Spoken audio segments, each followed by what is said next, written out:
Bonjour, je suis Manuel Chiff, je suis professeur de pédiatrie à l'hôpital Necker Enfants Malades à Paris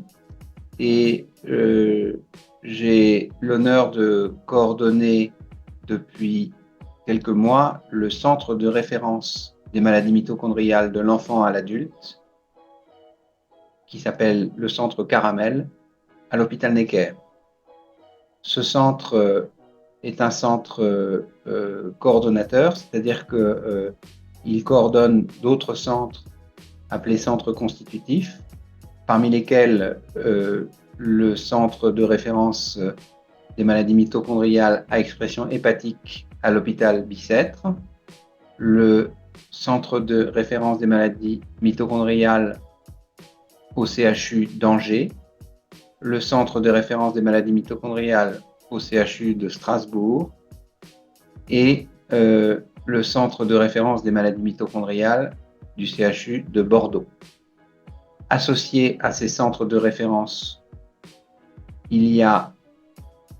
plusieurs centres de compétences. Le centre de compétences des maladies mitochondriales de l'hôpital Henri Mondor à Paris,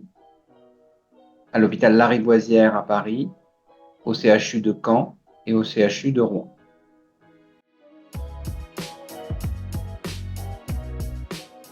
Notre centre de référence s'occupe donc de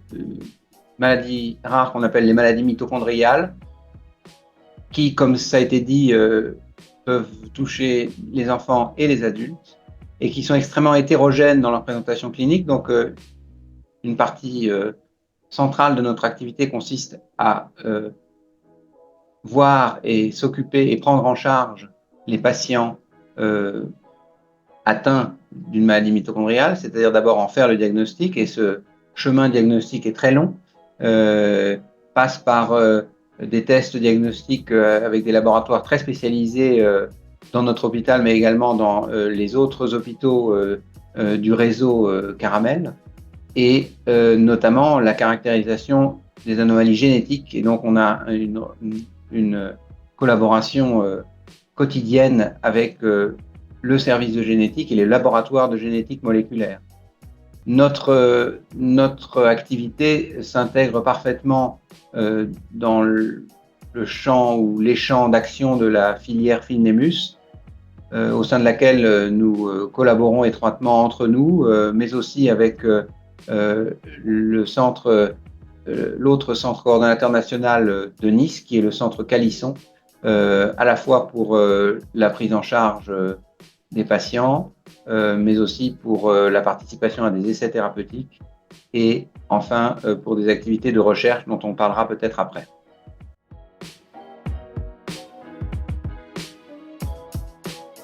Pour la période de labellisation à venir, c'est-à-dire pour les 5 ans qui viennent, nos projets sont très clairs. Il s'agit de nous mettre à l'œuvre et nous mettre au travail pour améliorer la prise en charge de ces patients, de ces maladies. Parce que, on n'a pas eu le temps d'en parler, mais un point qui nous préoccupe beaucoup est que malheureusement, ces maladies, on a fait beaucoup de progrès dans l'identification des bases moléculaires et de la façon de les diagnostiquer, mais on est encore loin d'avoir des traitements qui fonctionnent pour ces patients. Et donc, le point qui nous tient le plus à cœur est d'améliorer la prise en charge thérapeutique de nos patients, qui schématiquement passera par 3 axes. Le premier axe est la participation et le développement d'essais cliniques, d'essais thérapeutiques, que ce soit des essais académiques ou plus facilement accessibles, des essais industriels. Le deuxième axe passe bien sûr par des collaborations à la fois nationales mais aussi internationales pour la recherche clinique et pour la prise en charge des patients. Et ceci s'inscrit dans ce qu'on appelle les ERN, European Reference Network, les réseaux de maladies rares européens, et nous faisons partie de plusieurs ERN qui s'occupent des patients avec des maladies mitochondriales et nous animons des groupes de travail dans ces ERN et nous participons et nous participerons à des réunions de consensus, ce qu'on appelle des guidelines, pour écrire et se mettre, après s'être mis d'accord sur le traitement de tel ou tel aspect des maladies mitochondriales. Et le dernier point est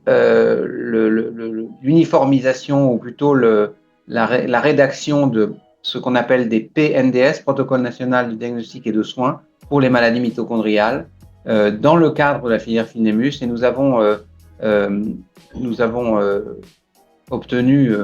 grâce à la filière Filnemus, l'accord pour coordonner deux PNDS, un sur la prise en charge et le diagnostic de l'épilepsie et des manifestations associées dans les maladies mitochondriales, l'autre sur une maladie mitochondriale qui s'appelle le déficit en polymérase gamma, ou POLG. Et nous allons également participer, sans les coordonner, à plusieurs PNDS développés par d'autres centres au sein de la filière, notamment le PNDS sur le syndrome de Legg, LEIGH, à Marseille, et le PNDS sur la maladie MNGIE à Montpellier.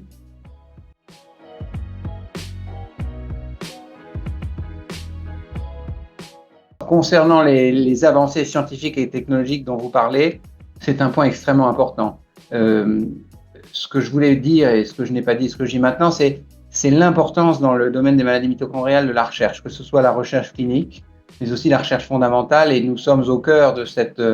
recherche fondamentale à Caramel, puisque nous avons plusieurs laboratoires de recherche de très haut niveau, que ce soit par exemple à l'Université d'Angers, avec le professeur Vincent Procaccio, ou à l'hôpital Necker, l'Institut Imagine, dans le laboratoire du docteur Agnès Rotig, dont je fais partie. Et nous avons à cœur de développer des aspects de recherche fondamentale. Comme je l'ai dit au début, c'était des aspects qui visaient à améliorer le diagnostic et donc la compréhension des mécanismes. Et maintenant, on s'oriente de plus en plus vers les thérapies. Et donc, mon souhait le plus cher, ou mon vœu le plus cher, serait qu'on puisse, grâce à ces activités de recherche, identifier des nouveaux traitements pour les maladies mitochondriales, qui pourraient être, par exemple, des traitements de type thérapie génique ou thérapie par des acides nucléiques. Mais c'est un souhait et ça n'est pas encore une réalité. Et j'espère que dans les 5 ans qui viennent, nous allons progresser dans cette direction, encore une fois, dans le but d'améliorer et d'identifier des nouveaux traitements qui pourraient être aussi, en dehors de ces éléments de thérapie génique, des nouvelles molécules, des nouveaux médicaments qu'on pourrait, par exemple, voir ce qu'on appelle repositionner, c'est-à-dire que c'est des médicaments qui existent déjà pour d'autres indications et dont on découvre des propriétés efficaces dans les maladies mitochondriales, mais ça passe toujours par une activité de recherche fondamentale, et donc cette collaboration main dans la main avec les laboratoires de recherche est absolument essentielle.